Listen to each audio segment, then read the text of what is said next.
Okay, we're going to talk about how to put a sponge and top sheet together the right way so that hopefully it doesn't come apart.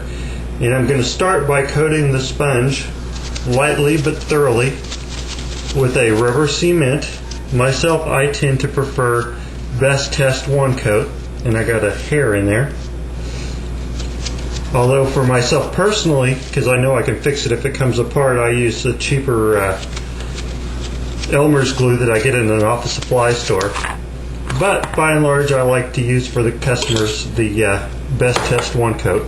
So after I get a good even coating on it like that, then I'll set it up a bit to let the air go out from under it and to dry. Okay, now I've already gotten one dried, so let's just skip to the next part of the process and come right here. Okay, and then this one is done as well. Yep, everything looks good. Okay, so I'm going to do the red top sheet now. For my own purpose, I'm using just a bottle that I can roll it on with.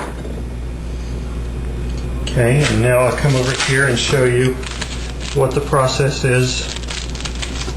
What I do to not make too big of a mess is I lay this plastic down that the rubber comes in, and I'm going to take my glue and I'm going to spray it or spread it very thinly like this. Give it a little more light. Spread it on there thinly, and then I'm going to take my rubber. Of course, this is a pips in rubber, so the pips are going to go down in the glue, and I'm just going to set it down like this into the glue so I can get it on the tips of the pips.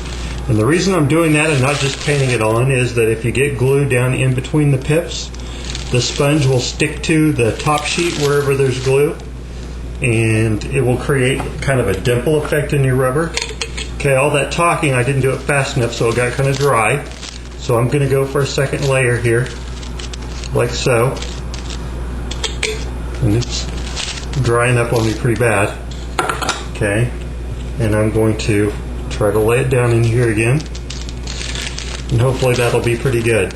I'm going to look at the top sheet and kind of visually inspect to make sure that the pips everywhere have glue on them. Okay, I'm going to throw away this messy thing. Set my sponge back down here. Of course, I don't do it all in one spot normally, but when the camera's pointing down, I'll try to do it that way.